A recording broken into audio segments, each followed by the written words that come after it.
여러분 안녕하세요. 지난 시간에 이어서 오늘은 정부론을 보는 접근 방법 가운데 집단 이론과 다원주의에 대해서 생각해 보도록 하겠습니다. 지난 시간에 우리가 제도론과 엘리트론에 대해서 공부를 했죠, 그죠?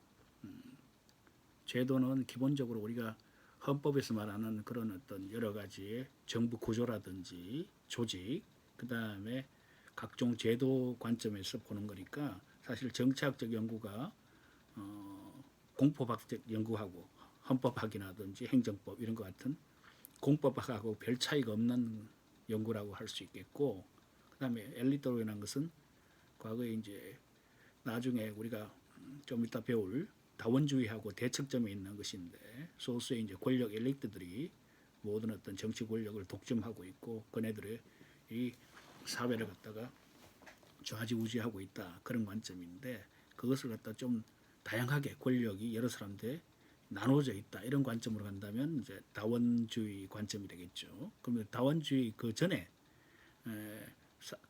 어떤 사회적 현상이라는 게 있겠죠. 우리가 어떤 정치 과학이라는 것은 우리가 사회의 어떤 변화부터 먼저 생기고 사회과학은 뒤따라가는 거다 말이죠. 그래서 정치 현상을 연구하는 정치과학의 경우에도 무슨 사회적 변화가 먼저 있었고, 어떤 변화가 있었느냐, 사회 내에 새로운 어떤 이제 단체들, 집단들이 등장하게 됐다. 왜 됐느냐, 사회라는 것이 그렇잖아요. 그냥 되는 것이 아니라 자본주의의 발전에 따라서 여러 가지 조직들이, 기업 조직도 많이 생겨났고, 그 다음에 그 각 장사하는 사람들의 자기들의 권익을 갖다 보호하기 위한 많은 협회라든지 혹은 어떤 뭐 꼭 협회가 아니더라도 막 각종 동호회 단체들도 많이 생겼잖아요. 그러니까 여러분들이 쉽게 생각하면, 역사적으로 생각해 보면 19세기 후반하고 20세기 초반, 예를 들어서 1880년부터 1920-30년까지를 생각해 보면 그 당시에 폭발적으로 많은 단체들이 유럽과 신대륙, 미국에서 등장을 했죠.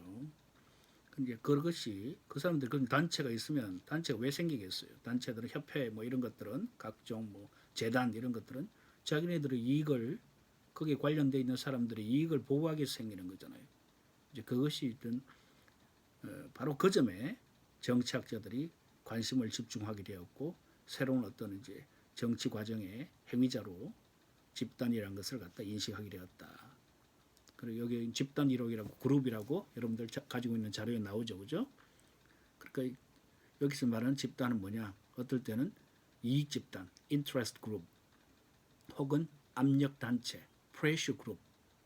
그래서 그러한 이제 압력 단체들 혹은 이익 집단들이 부과하는 압력에 의한 여러 가지 새로운 어떤 정치적인 모습, 그래서 그런 걸 갖다가 우리가 압력 정치, pressure politics 이렇게 얘기한다면, 그러면 거기에 있는 여러분들 자료에 있다시피, 그러면 대표적인 학자가 누구냐? 아드 벤틀리라는 학자하고 데이비드 트루만이라는 학자인데, 둘 다 이제 미국 학자죠. 이 바로 벤틀리가 20세기 들어오자마자 1908년에 바로 그런 책을 갖다가 썼어요. 여기 있는 것처럼 The Process of Government, Study of Social Pressures. 그렇죠, 그죠? 정부 과정이라는 걸 쓰고 그 속에 바로 사회적 압력의 연구, 이렇게 부제가 달려있다. 그러니까 많은, 당시에 이미 1908년이니까 턴 오브 더 센츄리, 세기가 이제 변동하는 바로 그 시점에 많은 단체들이 등장을 했고, 그것이 이미 정치 과정에서 영향력을 행사했다. 시카고라든지 뉴욕이라든지 보스턴이라든지 필라델피아라든지 바로 이런 대도시에서 바로 많은 단체들이 정치 과정에 참여하고 있더라. 그럼 우리가 옛날에는 생각하면은 뭐 정당이랄 것, 근대적 정당이 등장한 것도 뭐 그렇게 오래된 건 아니겠으나, 옛날에는 그냥 뭐 어떤 여러분들 영국에서 페비안 소사이티라고 들어봤어요? 약간 이제 지식인들 그룹 중에서 진보적인 사람들이 만든 단체. 영국에서 그래도 노동당에 약간 어떤 먼 지원 세력 정도 되죠. 지식인 집단이니까. 또 일부는 이제 진보적 보수파지만 어떤 사회의 어떤 개량주의적인 관점에서 지원하겠다는 사람들도 좀 일부는 있었어요. 그러니까 그런 거 제가 왜 그런 거 페비안 소사이티 약간 일종 협회라든지 단체라든지 소셜 클럽 이런 컨셉이에요. 그러니까 건대적 형태에 우리가 뭐 당비내는 그런 정당 개념이 아니에요. 그죠? 정당이는 근데 건대적인 정당이란 것이 별로 등장하지도 않았어요. 그런데 많은 단체들이 이미 만들어 가지고 정치 과정에 자기들이 선호하는 어떤 후보자들을 갖다가 선거 과정에 낸다든가 혹은 정책을 제시한다든가 하는 것을 갖다가 이야기하고 있다. 바로 그런 현상을 아드 벤틀리라는 학자가 이미 20세기 초반에 바로 주목을 해서 책자를 냈죠. 그런 일종의 그런 것을 바로 새로운 형태로서 집단들이 정치 과정에 들어왔다. 이걸 갖다 이야기했고 그 다음에 1950년대 51년도죠. 데이비드 트루만이라는 학자는 바로 The Governmental Process 앞에서 이제 벤틀리도 Process of Government 썼잖아요. 그러니까 트루만도 바로 Governmental Process 이렇게 똑같은 컨셉으로 잡았어. 정부의 과정. 정부라는 것이 어떻게 돌아가느냐? 여기 우리가 과정적인 측면, 과정은 프로세스잖아요. 그러니까 시작과 진행과 그것의 변동과 이런 과정이 쭉 있다고 그죠? 그 과정을 갖다가 살펴보는 건데 그러면은 여기에 제가 원문을 하나 써놨어요. 그럼 이 집단 이론의 컨셉이 뭐냐? 한번 보죠. Interest groups can become politicized. 자, 이익 집단들이 점점 정치화되고 있다. And therefore part of the governmental institutions. 점점 우리가 그동안에 놓치고 있었는데 이게 어느 이익 집단의 정부 과정의 어떤 부분이 되고 있어요. 정부의 제도처럼. 그래서 interest groups strategic position in the society. 사회에서의 점점 어떤 전략적인 어떤 위치를 점하고 있다. 그죠? Groups status and prestige. They are standing against the rules of the game. Governmental membership in these groups. 바로 그러한 집단에 있는 많은 집단의 회원들. Their usefulness as source of information. 바로 정보원으로서의 그들의 어떤 유용성. 이런 것들 갖다가 우리가 그 이익 집단이 가지고 있는 전략적 위치라든지 그 사람들이 가지고 있는 단체에서의 어떤 지위 그리고 그들이 어떤 가지고 있는 정보와 지식 이런 것들과 그 다음에 internal characteristics of both the interest groups and the governmental institutions.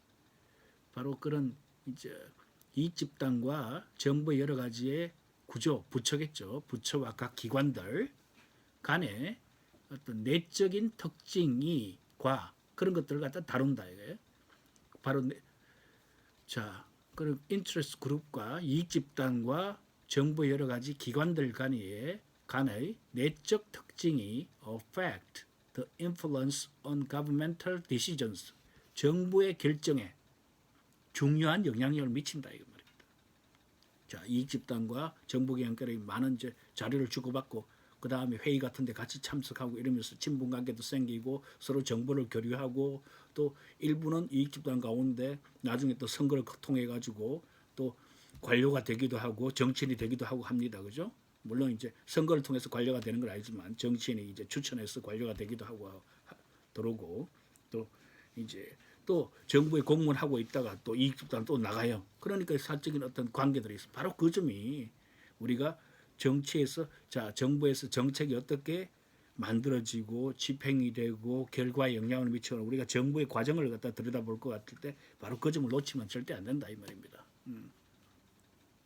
The political structures of the U.S. government 그것이 뭐 바로 미국 정부의 정치 구조는 allows potential interest groups to rise 바로 잠재적인 어떤 이익 집단들이 등장을 하고 and therefore play a role in representing interest.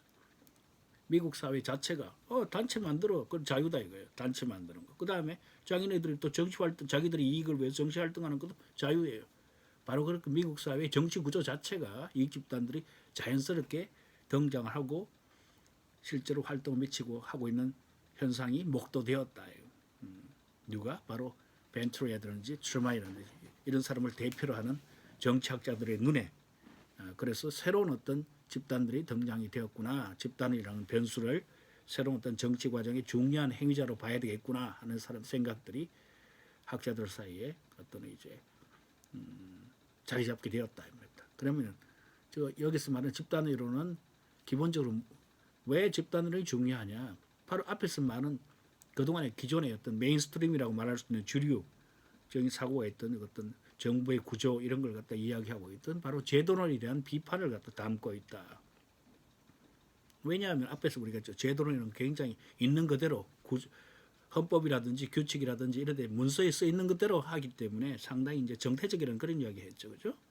그런데 이런 제도론 집단 이론은 어떤 관점이냐면은 우선 자, 집단이 어떻게 형성되고 실제로 일하고 있는 걸 갖다 살펴보자. 이런 쪽을 보기 때문에 다이나믹 프로세스를 볼 수 있다. 동태적 과정을 볼 수 있다. 이런 이야기입니다. 그러니까 제도라는 것은 지나치게 정태적이다. 스태틱하다. 그런데 바로 이런 집단이라는 걸 집단이 어떤 집단이 더 영향력 있고 어떤 집단이 더 힘이 없고 어떤 집단이 어떤 전략을 쓰고 있고 정보를 어떤 집단이 정보를 갖다 가지고 요리하고 있고 이런 걸 우리가 살펴볼 수 있잖아요. 그러니까 다이나믹하다. 동태적 과정이다. 이렇게 생각할 수 있다. 그러면 우리가 이제 의문이 생길 수가 있어요. 그러니까 수많은 집단들이 농민 단체 만들지, 노동자는 단체 만들지, 그 다음에 법률가는 법률가 단체 만들지, 그 다음에 의사는 의사 단체 만들지, 그 다음에 교수는 교수 단체 만들지, 교사 만들지, 그 다음 공무원들도 만들지, 일반 상인들도 단체 만들, 수많은 단체들을 갖다 만들고 있기 때문에 이 단체들끼리 서로 경쟁하는 것은 이해가 되는데 지나치게 되면 이게 지금 어떻게 사회가 굉장히 혼란스러울 거 아니냐 이런 질문을 갖다 우리가 던질 수밖에 없게 돼요. 그죠? 그래서 이제 데이비드 트루만이 아주 개념을 중요한 개념들을 몇 가지 제시했어요. 이건 이제 트루만의 개념이에요. 그러면 도대체 이 집단 간이 서로 경쟁하고 알력 다툼이 생기고 할 텐데 그런데 사회가 붕괴가 안 되고 사회 해체가 안 되고 어떻게 유지되느냐? 그러면 그런 집단 간의 그런 막 경쟁하고 갈등하고 하는 가운데서도 전체 사회가 물론 미국 이야기했지 미국 정치가 불안정해지고 그 다음에 정부가 거의 뭐 사회 자체가 우리가 뭐 사회학자들이 쓰는 용어 중에 사회 해체 뭐 이런 용어에 소셜 디스인테그레이션 이런 용어가 있는데 어쨌거나 사회가 깨지지 않고 하는 이유가 몇 가지를 드러났어요. 그럼 집단 간의 균형이 어떻게 되느냐? 바로 여기 여러분들 자료에 있다시피 집단들이 제각기 다른 이익을 추구하기는 하지만 제한된 범위 내에서 그러니까 일부만 추구하기 때문에 집단 간의 세력 균형과 정치 체제 안정이 용이하게 이루어진다. 이런 그러면 그 개념이 뭐냐? 여러분 보세요. 자, 잠재 집단 latent group. 그 다음에 교차 가입 overlapping membership. 그 다음에 check and balance 견지와 균형 이런 개념인데 사람들이 어떤 단체에 하나만 가입된 게 아니라 여러 단체에 개입되어 있어요. 그러니까 자 한번 보세요. 아침에는 본인 직업은 교사예요. 근데 아침에는 예를 들어서 조기축교에 갈 수도 있고 저녁에는 다시 또 그 학부모 모임에 갈 수도 있고 아니면 바깥에 다시 또 자기가 관여하는 어떤 이제 공익단체에 또 활동할 수도 있고 그러면 서로 간에 각자 거기서 각 단체에서 추구하는 가치는 조금 틀릴 수는 있겠죠. 그죠? 좋아하는 선호하는 정책 방향도 좀 틀릴 수 그러니까 그 속에 가서 자기들이 어느 정도의 하나만 주장하지 않는다. 한 개인은 한 집단에만 소속되는 것이 아니고 상호 이익이 교차 충돌하는 여러 집단에 소속되어 있기 때문에 과격한 요구가 어느 정도 완화된다라는 입장이다. 이게. 아시겠어요? 그 다음에 그리고 또 견제와 균형이는 체크 앤 밸런스는 정치 사회 내에 다수의 집단들이 어떻게 정치 체제의 안정을 가져오는가를 설명하는 데 활용되는 개념이다. 자, 서로 간에 경쟁을 하지만 서로 이제 견제를 하고 있어 가지고 너무 한쪽이 세지는 걸 갖다 방지한다. 이게. 물론 어떤 월등하게 한 세력이 세다면 달라지겠죠. 그러나 이건 또 이런 개념을 갖다 우리가 깡그리 무시할 수는 없겠습니다. 언제나 얼등한 세력이 항상 있는 건 아니에요. 물론 나중에 다원주의 입장에서도 이런 생각을 갖다 바로 다원주의자들이 그대로 받아들인 거거든. 그 다음에 잠재 집단은 뭐냐? 사회가 아주 위험할 때가 있어요. 경쟁이 막 강화되고 이럴 때, 그럴 때 보면은 지식인 집단들이 많은 주로 그런 역할들을 하는 지식 집단, 성직자라든지는 가만히 있다가 아주 사회가 위험하다 싶을 때는 혹은 사회의 기존 질서를 유지한다든가 어떤 규범이 중요하다 새로운 규범 이럴 때 턱 나타나요. 우리 사회 뭐 원로 집단 혹은 지식인 집단 이런 걸 할 수 있겠는데 자 기존의 헌법 체계나 규범을 지지하는 집단으로서 평상시에는 잘 안 보여요. 눈에 띄지 않다가 사회 내의 기본적인 어떤 가치 규범이나 질서가 급진적으로 변화되려는 움직임이 생긴다. 그러면 그때 썩 나타나서 활성화되어 가지고 새로운 움직임을 갖다가 저지하는 그런 것이 레이턴트가 잠재화되어 있다는 거죠. 눈에 안 보인다 이게 평소에는 covered 숨겨져 있다 이게 hidden 이런 컨셉이죠, 그죠?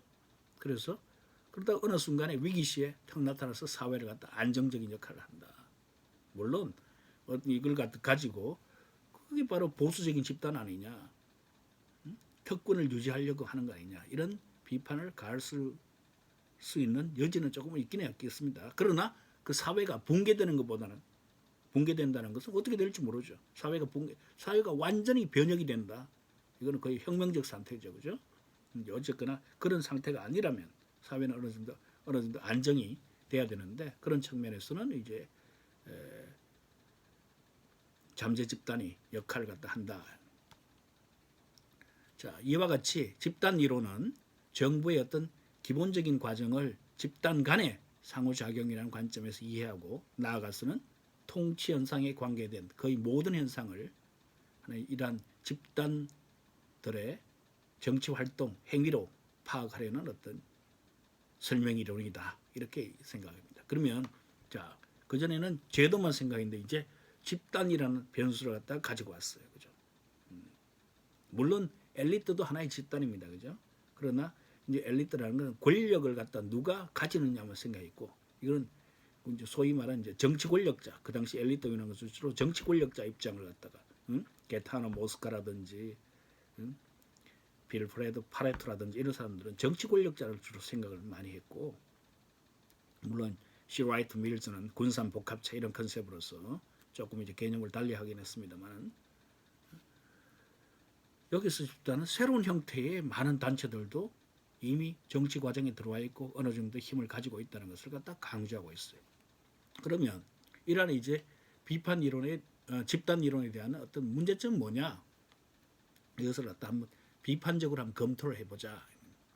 첫 번째는 이 이론의 어떤 이제 아까 이제 유용성은 여러분들 뭐 뻔하겠죠, 그죠? 유용성과 문제점을 같이 검토를 해보는데 유용성은 집단 이론을 포함하는 다양한 집단을 정치 과정의 주체로서 파악하기 때문에 정치 현상을 분석하는 범위가 굉장히 넓어져요.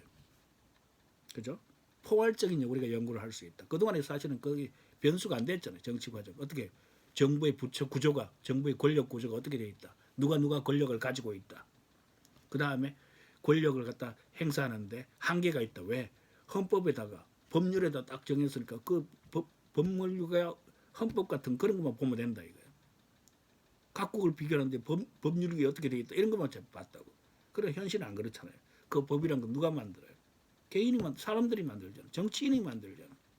정치인도 어떤 사람들이 구성되느냐? 그럼 정치인들은 또 자기 마음대로 다 해요? 아니죠.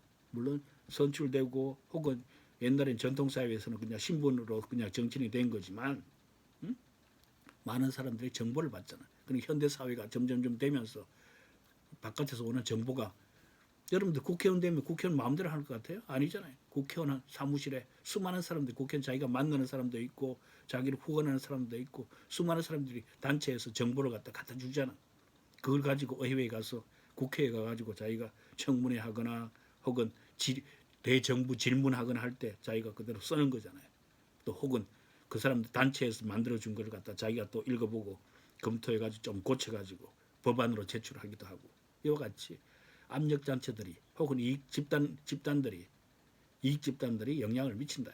그래서 바로 이제 그동안에 못 봤던 이제 집단 이론은 집단 간의 상호작용, 집단 간의 이해관계에 대한 갈등과 조정이 이루어지는 그러한 복잡한 동태적 과정에 대해서 이해를 갖다가 새롭게 하게 되었다. 이건 우리가 충분히 정치학의 연구에 현실을 갖다 있는 그대로 보는 관점에서 이렇게 중요하다고 생각해요.